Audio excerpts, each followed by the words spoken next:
Hi everyone, today I'll be showing you my Legends League attacks with a Sui Root Rider army and giving you pro tips and tricks to make sure you really understand how to use this army and what ideas to go for. So far I did 6 attacks today, one was a time fail unfortunately. I have 4 replays to show you today and let's get into them. And this is the first base over here and it's going to be an invisibility tower base. Now you might also notice that this is my second account that you see, although the funny thing is it's actually higher than my first account at the moment. But oh well, let's focus on the attack for now.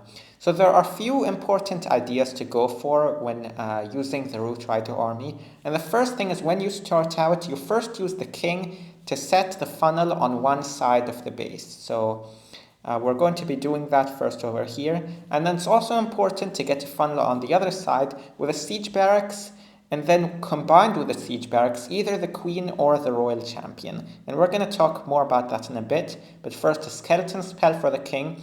Notice how I place him so that he funnels one side of his own, like he kills the collector, goes to the other side, so I just need some barbarians to funnel the other end.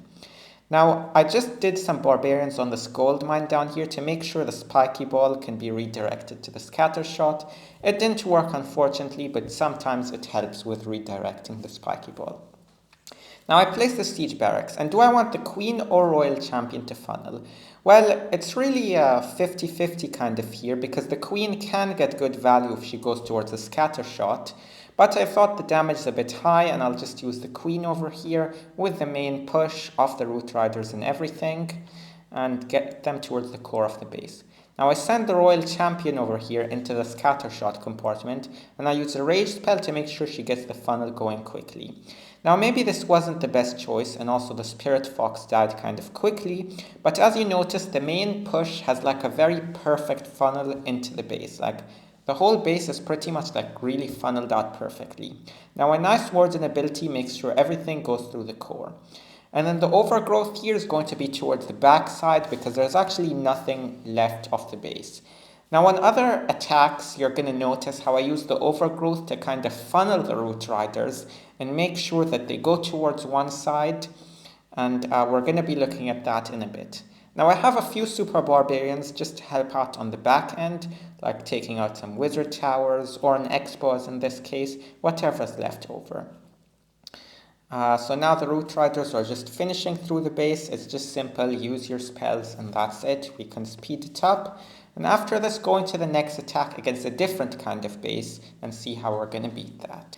Now the next kind of base over here is going to be a diamond style of base with invisibility towers, which is very interesting. Now the first thing you notice is there's lots of flame flinger value at the bottom side, but you're going to see something interesting that I do over here, where I don't drop the flame flinger right at 6 o'clock to just be in the middle of all the damage, but use it more as a funneling point and then to get some extra value. So now the attack's starting and I'm going to drop it.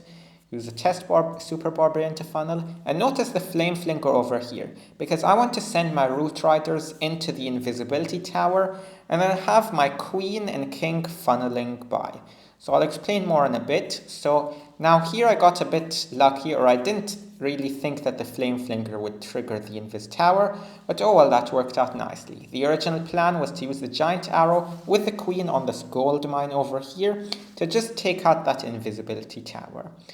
And the reason I'm planning to use the king and queen to funnel is because I've noticed that the king doesn't actually get much value with the Root Riders in the core. Like, yeah, the spiky ball ability is good, but sometimes it has to be combined with the warden ability, and it causes things to just split a bit weirdly. But when you combine the king and queen on the flank, it works out very nicely and they do a lot of damage. Now also notice the second invisibility tower got triggered. Not really intentional, but now notice how the flame flinger is going to keep getting its value, but it also set a perfect funnel for the rest of my army. Now the queen and the king over here working on the flank, and the Root Riders coming in towards the base. Now, one extra point I want to make about the queen with the giant arrow and the healer puppet is that when you drop her like with a siege barracks or something, Also notice the overgrowth on the backside. But if you drop the queen with the siege barracks, make sure to drop the queen first, use the giant arrow and healer puppet, and then let the queen take a bit of damage so that the healers stay on her and don't transfer onto the P.E.K.K.A.s or something else. Now the root riders and everything is grouping up towards the top side. I was kind of thinking maybe they'll go towards the monolith or whatever, but oh well, it's not a huge deal. But actually this is a perfect regrouping towards the backside of the base. I have a lot of spells to use, and the Flame Flinger is still working.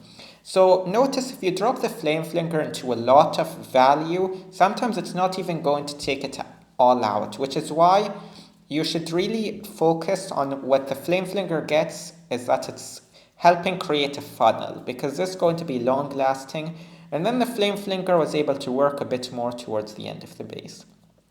Now I have an extra rage spell to use, and I don't really need to use it. I could just save it in my clan castle, and notice how this base is going to be crushed. And now we're going to go into the third attack. And this is the third kind of base, which is a very weird kind of invisibility tower base, but it's actually very, very easy to beat if you know how to beat it, and I don't know how you can really fail on it with any army. But also there's going to be the fourth attack is going to be very nice and against a very interesting kind of base, so stick around for that because that one's also going to be a different kind of style. But first we look at this invisibility tower base. And the first thing I noticed was great Flame Flinger value over here near the top side. And I noticed that the Flame Flinger can kind of work a lot. And even if it gets towards the monolith, which it might or might not, it's going to be able to kill the monolith with its splash. Or just the super minions will help out. And that's actually a good note about Flame Flingers, because they can basically, anything that's touching the building they're targeting is going to get hit. And if something's one tile away, it's also going to get hit, but with a slightly weaker splash.